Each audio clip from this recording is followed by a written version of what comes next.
Today's the pretty hype topic, the Web3 or AI. That's two topics that's competing with each other. So who is already maybe interact with some Web3 services or protocols? Can you raise your hands? Okay, got it. And who is familiar with the self-custodial wallets? Maybe MetaMask. Who's own one? Okay, guys. Yeah, half of the audience. Okay. So I try to explore today many different services and products that we have in the Web3 and explain how all these things work. So maybe you can use it in your just like a normal life or probably in your business or etc. So let me start from just the basics, explaining what's the DeFi is. So the DeFi, it's decentralized finance. And on the other side, we have a centralized finance that we are very familiar with. So we have different currencies issued by central banks. We have banking services. We have exchange, brokerage, insurance, and etc.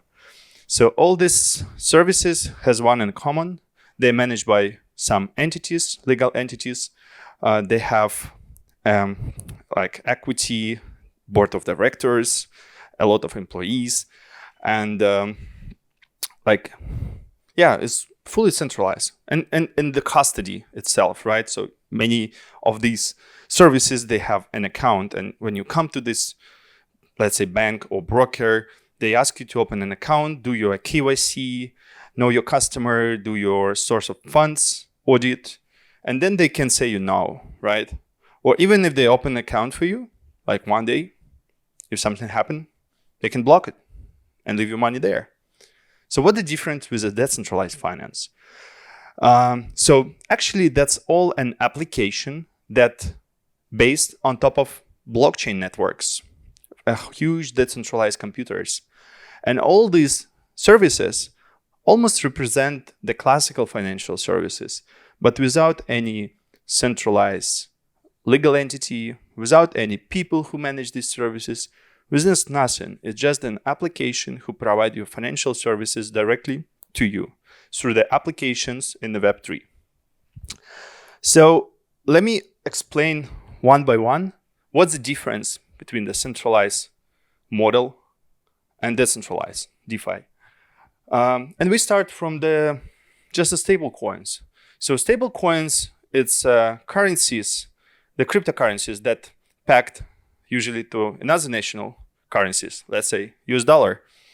And I'm talk more later about the different type of stable coins, but now the whole model. So as we know, the centralized stable coins like dollar, it has an issuer, some government, central banks, they put it in the reserves, or like in the banks.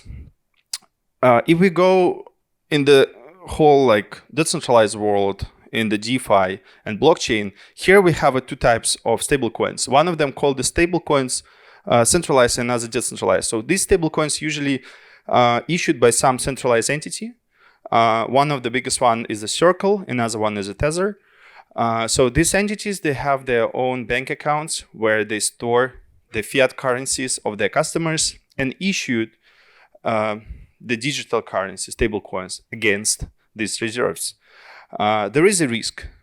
As you remember, in like 1 week ago, we saw like a big problem on the banking market in the States. And the Circle, they had an account in one of the banks, and this bank go bankrupt, and they probably lose part of their reserves. That means that their stable coins unpacked from $1 and become cost 90 cents. And that was a pretty scared for all US market, because even the stable coins that they issued is not so stable. So against this centralized type of stable coins, we have a decentralized stable coins. So in this world, there is no any entities, real reserves, the fiat reserves. Usually the stable coins works and algorithms that have a collateral asset, another digital asset. Let's say it can be a Bitcoin or Ethereum, two big cryptocurrencies. And these algorithms use this reserve to issue with kind of over collateralization issuing the stable coins for people that can use it as a payment or use it in another financial services in DeFi.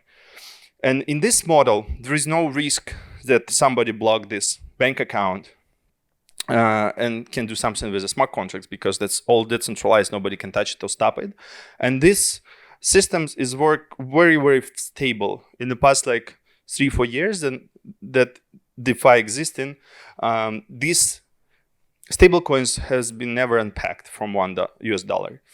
And that's kind of future that I believe in the stable coins, that even if we have a centralized big stable coins issued by different kind of entities controlled by government, these stable coins has no control by anyone and work much better and stable than centralized stable coins. Now let's go and look at the exchanges. So that's a classical model how centralized exchange works. So if we go in the crypto space, we've probably meet the names like a Coinbase and a Binance. That's actually the first step that any person who start exploring the crypto starts from. And all these exchanges are centralized. That means that when you come to Coinbase, you open your account, and probably you transfer your money from bank to Coinbase account and purchase the crypto, and you store this crypto in the Coinbase. So again, that means if the Coinbase decide to block your account, your money forever will stay there. So that's a centralized exchanges. Decentralized exchanges work other way. That's just a smart contracts that almost do all the operations that the centralized exchange do, but without any entities or controlled by any person. And working with a decentralized exchange, you never store actually your crypto in these exchanges. You store it on your wallet, and you interact with this exchange to make a deal, exchange one asset to another. And because it's also kind of an application, this application can become a puzzle in the whole DeFi sector and do its own work. It's doing like an exchange, one asset against another. And other protocols, let's say lending and borrowing protocols, they can utilize this exchange to interact with if they need, for example, to do kind of like anything that they need in the lending protocol. So yeah, and about the credits, about the lending protocol. So usually, you know how banks work. Yeah, we do a deposits, and on the other side we have a borrowers. It's like a credit risk assessment and the governance who's control all this stuff. So in decentralized finance, all these processes is programmed inside the application, and people work like P2P with each other using this application. So people from one side, they lend their assets in the smart contracts, from other side they borrow and pay interest rate on this. And if something happened with a collateral of person who borrow assets, it can be liquidated. And in this liquidation, because that's also that centralized application, it's use the previous one, it's use the decentralized exchange for liquidation.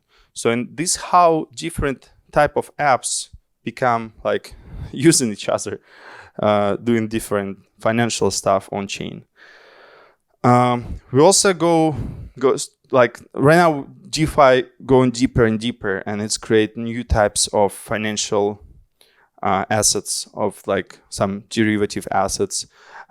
Even some companies try now to tokenize the real world assets and put it on chain for traders.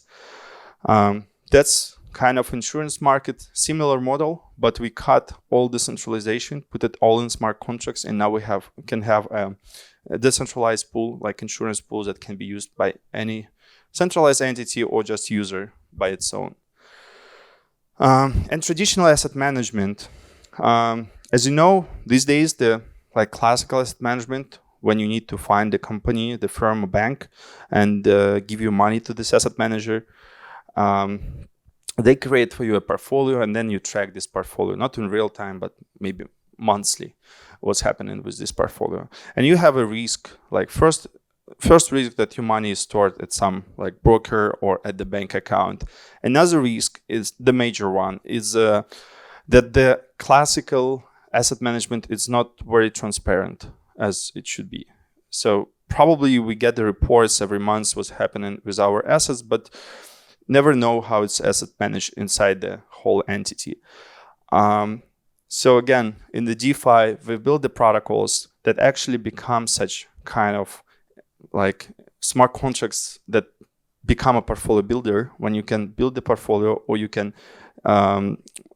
like transfer your money on the smart contract that will be algorithmically trade your asset. And you just can customize this trading strategy.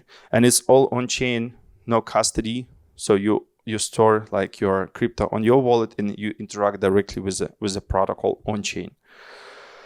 And then like all these different segments right now has hundreds and hundreds of applications that built by top teams, like top financial teams and development teams.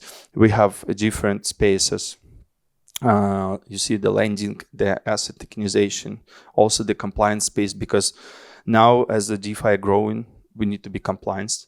So we have some application to do almost the KYC stuff, but in the DeFi, a lot of like wallets and asset management tools. So the market is pretty big and it's just 2 years old. And we as a company realized that there is too many protocols that doing almost the same things. And in our platform, Plasma.Finance, we try to aggregate mostly all the financial services at one place. So you can trade, you can lend and borrow, you can do a portfolio management, and etc. And all it's covering almost all the services that you will see here, but just with one application or one website. So let's go more in the practice, and I'll explain how actually utilize these new services for yourself. And as I said, you don't need nobody to start doing it. You don't need to go to any exchange, register there. You just need actually an application that we provide. So how to DeFi? Let's talk about the different blockchains, about the wallets, about how the wallets works on top of the blockchain, some information about the stablecoins, and the DeFi interface to hold this world of protocols. So let's go with the blockchain. So there is two types of blockchain, the EVM and non-EVM blockchains. So we all know the Bitcoin. So Bitcoin, it's a proof of work blockchain. It's a non-EVM. So the Bitcoin blockchain only support the Bitcoin cryptocurrency. We also know an Ethereum, that's a second blockchain by capitalization in the world. And Ethereum blockchain, it has ETH token, is cryptocurrency. But beside this ETH cryptocurrency, that actually the internal cryptocurrency of the blockchain, it has 1,000 of different tokens and assets that working on top of this blockchain. And this blockchain is actually EVM. So that's called Ethereum virtual machine. That means that the DeFi, actually the application can be deployed and launched on top of the Ethereum blockchain and work fully permissionlessly. That means that anyone can interact with them and nobody can stop them or block these applications. And that's two different kind of classes of blockchain. As we're talking about the DeFi, about these stable coins, we're gonna use only EVM blockchains because other non-EVM is pretty useless. It just has like one token and that's it. And these tokens just usually trades on the centralized exchange. But all EVM blockchain, they're competing for the market, they're competing for the capital. And the most successful now is the Ethereum because it was one of the first blockchains, like 2015, I think it started. And right now that's kind of, that's just an activities of different developers because the developers building the protocols. And as they build in the protocols, more people, users start using this and like, using more capital in this blockchain. So as you see, the first place is the Ethereum. Another one was Solana, but now they have some problems. But beside the Ethereum, we have a Binance Smart Chain. So that's a Binance who launched their own blockchain and usually use it for their own tokens, their own protocols. We have a Bitcoin there is no much development right now on the Bitcoin. It's just like staying as it is like 10 years ago. We have a Polygon. You can see the Polygon. They also based in Dubai, and they like pretty powerful infrastructure. So if you go on like in the DeFi and you would choose which blockchain do you want to use, I would suggest to use the Ethereum, Polygon, Optimism, and Arbitrum. So that's like a top 4 blockchain now. They all EVM. So that means on every of these blockchain, we have thousands of assets and protocols. And the difference between the blockchains is their economical model. So as the blockchain, it's validated by companies, by validators. They need some incentive for this validation. So usually these blockchains pay them for validating the block. And in the different blockchains, this payment has a different size.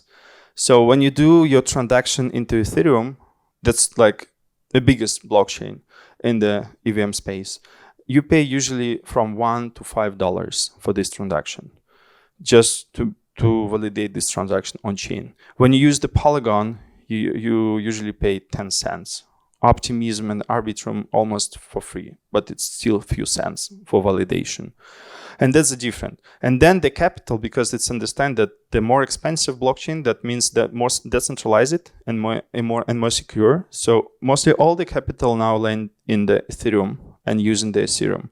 But then you probably will have to pay pretty good fees for your transactions. And Ethereum also has the most like wide range of different applications in financial sector. And after we decide which blockchain we want to use, which asset we want to interact with or protocol, then we will choose what wallet we're gonna use for it. So right now the market also has 2 types of wallets. It's a centralized custody, so it's a custodial wallets, and it's self-custodial wallets. So the difference is the same. Decentralized, that's a wallet where it mostly looks like a normal payment system. You see your US dollar balance, and let's say you can trade something. It's like Revolut. I know you heard about them in Europe. Yeah, so Revolut is the kind of custodial wallet where you can trade the crypto. But self-custodial wallets, and the biggest difference between them, that in the self-custody or non-custodial wallet, you own your own private keys. The private keys is kind of password from your own chain account. And this password works across all EVM chains. So if you have this password on the Ethereum, it will work on the Polygon, on the Optimism, and 10 plus others blockchain. And the risk here that if you lose your private key or somebody stole it from you, then they can get access to your funds. But at the same time, until your private keys is stored safely on the paper, in your safe or somewhere else, nobody can touch your funds. Nobody can stop your transactions. You're like free from any like regulation. You can do whatever you want and interact with any application you want. So that's the biggest pros of non-custodial wallet. And for the same reason, we've built. And the second part, the gas again. So every blockchain requests you to pay the gas for transactions. That's like a small fee for validation your transaction. Let's say you send money from wallet A to wallet B. And to make this transaction put in the block that goes to the blockchain, you pay small fees. And that's how it's usually happen. So you have your wallet, you have the minimal balance of the cryptocurrency, that the native cryptocurrency of this blockchain. So for the Ethereum, it's ETH crypto. For the Binance Smart Chain, it's a BNB. So you should have a small amount of this coin on your wallet before you're gonna make any transactions. So usually people top up this wallet from the centralized exchange or buy the crypto using services like a MoonPay from their credit card. So after you have this small amount of native currency, then you can start trading using any DeFi services and etc. And every time you will pay these small fees from your basic balance. And this is how it usually happens. So when you sign your transaction, you say, my transaction, I want to beat this amount of money as a fees.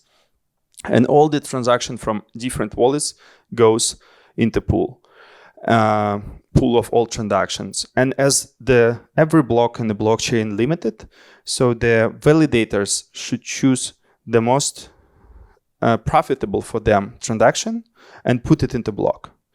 So actually, when you pay for the transaction, you bid to get this transaction into first block. And because of the non-custodial wallets is very important right now for the whole DeFi market, we decided to just combine all together and build the wallets that called Plasma. Same like our company. So that's wallet actually, it's a non-custodial. This wallet aggregates around 1,000 of different applications directly. There is a wallet without any backend. So that's a pros of having non-custodial wallet. It's also connected to different fiat on and off ramp systems. So that means that you can top up it directly from your card to bank account, depends on what country you are. And it has built-in trading tools, exchanges, everything from the DeFi, everything non-custodial where you just interact with the protocols directly. And yeah, you have a portfolio management, as I said, you can swap your asset. You have some portfolio management protocols that manage your assets and provide you APY, like percentage yield on these assets. And you have different fiat services like OTC if you need to exchange your money. Yeah, so we choose our blockchain, we choose our wallet. So let's start with the stable coins. So we want to top up our wallet for like $10,000 to start interacting with the DeFi. And here we go. We have a few types of stable coins, as I talked before. One of them is centralized, issued by centralized entity. Another one is fully decentralized. So these first two USDC, it's a Circle, American one, and this USDT, mostly like a Chinese. And DAA, that's like decentralized stable coins that pegged to $1, but the collateral is a basket of different digital assets into the smart contracts. And that's not only three of them. There is a whole landscape of different stablecoins and ideas and algorithms that can stabilize on-chain without any, like, as I said, control from the centralized entity that can stabilize the price and peg it to $1 or maybe to €1. So we have a different types of stable coins. And you as a user, you can choose, do you want to hold all your asset in one stable coin? Let's say the Tether, USDT, or you want to spread it between different type of assets. And the current market, like all issued stable coins right now, it's the total supply of stable coins around $150 billion. And as this DeFi market, and this stable coins is not just laying down in any bank account, it's working every second. People use it as a like financial assets to provide in another DeFi protocol. They use it for payments because this is like a worldwide system, like borderless payments. And actually the volume of like daily use of these stable coins is around $100 billion. Like every day, almost 100% of the stable coins that issued on chain really do some transactions or working inside the protocols like lending and borrowing. So that's very dynamic market. And all this like 24/7, so we don't have a weekends. And even at that side, we still see that the stable coins, it's very competitive against the centralized like banks or any services, but still it's a very, very early stage right now. It's just maybe like 2-3 years already on the market. And this is just comparison with another big centralized national currencies. And after we choose what portfolio of stable coins we want to hold as our like basic assets, so let's say it will be USDC, so we transferred money using the bank account to Coinbase, purchase USDT or USDC and transfer it back to your non-custodial wallet.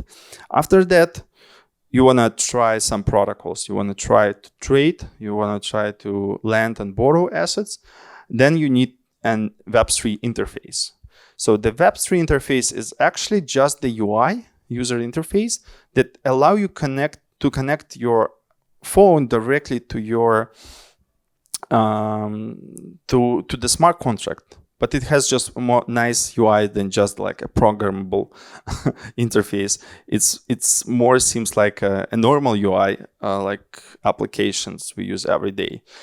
So the first big problem now that we solve with our platform is the portfolio management, because if you use the different blockchains, probably you hold a different type of assets, positions in the different DeFi protocols. You can store another information about like your anonymous wallet. You can hold some NFTs that also can represent the real world assets. So as I said, there are many types of new derivative financial assets in the DeFi. So the first problem, it's like just explore and see all your portfolio management in real time. Another important thing is to have a fiat on and off ramp system where you can on-ramp your funds from the bank or credit card directly to a wallet, or off-ramp it back to the bank account. Now we integrating the tax services for US and Europe countries. So if you do all the things, it's a lot of transaction, probably capital gain, and we all need to pay taxes. So there are a few big systems that allow you to calculate your report that you then can just send to the government. And all this already like integrated into DeFi, so it can be used just right away now. The second part, it's asset management. So usually when we top up our wallets with some stable coins or maybe purchase some assets, they still lay down inside the wallet.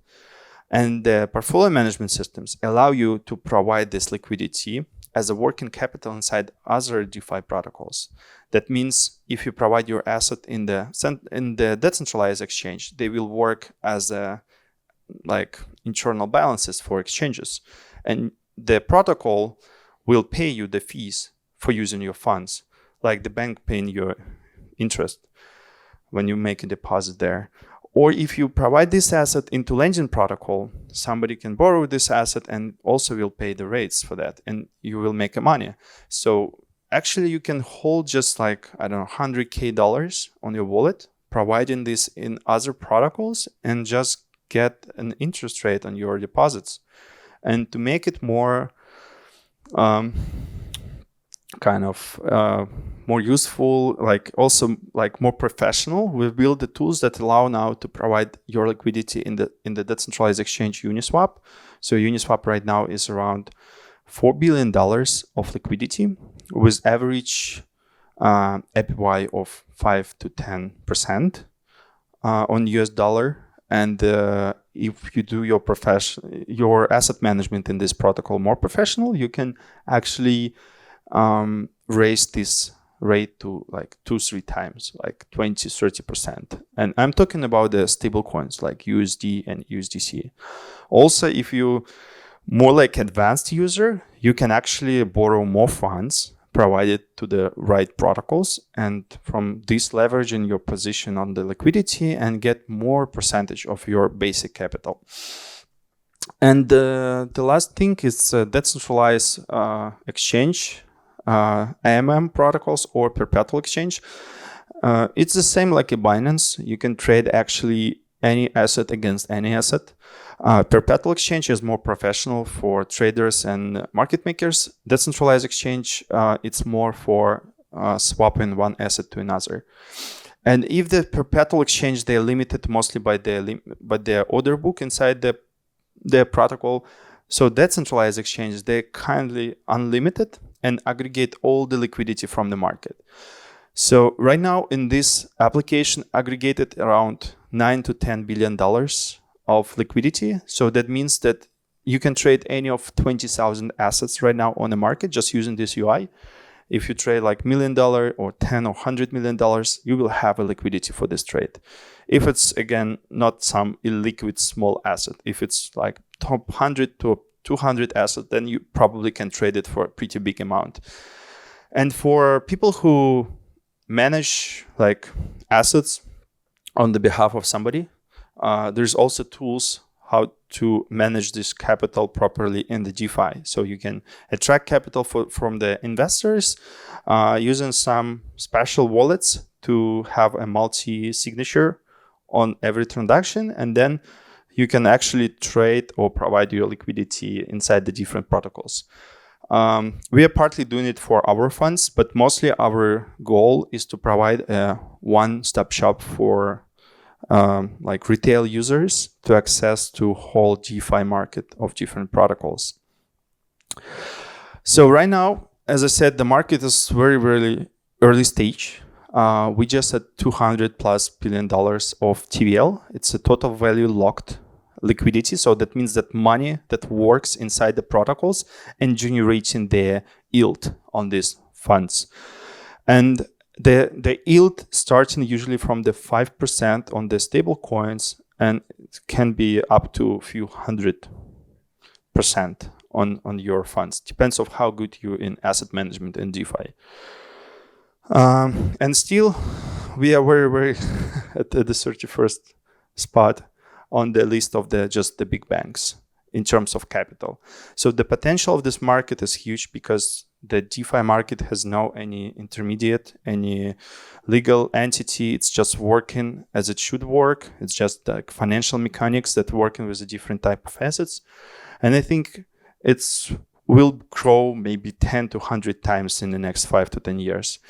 And also because the whole user base right now in the Web3, not even these numbers, it's around here. It's around 1+ million users now created that $200 billion of value inside the DeFi. And we just, in terms of user growth, we around like 19th of internet. And that's from the report of the A16 debt, the biggest VCs in the crypto space was like $20 billion of funds. So that's their thoughts about how the DeFi market will grow in terms of user base, plus in terms of capital. And also my goal, like this lecture purpose is to more educate people with a capital, with the financial entities or banks, how they can like utilize the DeFi for themselves or for their entities. Because now many banks just slowly trying to migrate to the Web3 and try to get some yield from this market for their customers, and also diversifying their portfolio of their customers. So I also recommend, if you like a beginner in this market, find these two books. That's like pretty good books in terms of structured information about the different types of protocols that we have in DeFi, how they all works, the UI interfaces, financial models, and etc. It's very, very like easy reading books, just a few evening, and you will be advanced in the DeFi. But then also recommend you just to download the application, connect it directly to website like Plasma.Finance, and try to do your like first few transactions. Make a transfers, make swap assets, just top up your wallet with some stable coins from the Centralized exchange. By the way, who's having the account on the Centralized exchange, crypto exchange? Do we have such people here? Okay, cool. So you know what I mean. Yeah, and if you will have any questions, usually I'm on the Telegram. I also have my like Twitter of the company. It's Plasma, and the same Twitter is Ilia 0x. I have like a few thousand followers and usually writing about the DeFi and what's happening in this space. And besides just building these products, we also like engaging with other protocols, because again, if the protocol is decentralized, like how it's controlled, by whom it's controlled, and that's another question, and that's maybe for another lecture, because all these protocols is the same like centralized entities, but decentralized, and the people who control them, it's like decentralized governance or decentralized board of directors who really control the financial mechanics inside the protocols, and because of that, they as a management can get some additional revenue from the flow from this protocol. And 2 weeks ago, I've made a proposal, like months ago, I made the proposal for Uniswap. That's a 3 billion TVL protocol that actually we deployed from the Ethereum network to the Binance Smart Chain. And the Binance Smart Chain is like $8-9 billion of TVL. And right now, because of that, the very big protocol with a lot of funds can interact with one of the best decentralized exchange. And that's was done by me, just using this governance management processes and working with another holders of this like protocol power in the Uniswap. Yeah, but that's more complicated stuff. I think we can start today from the very like beginner information. So if you have any questions, please ask. Would be happy to answer.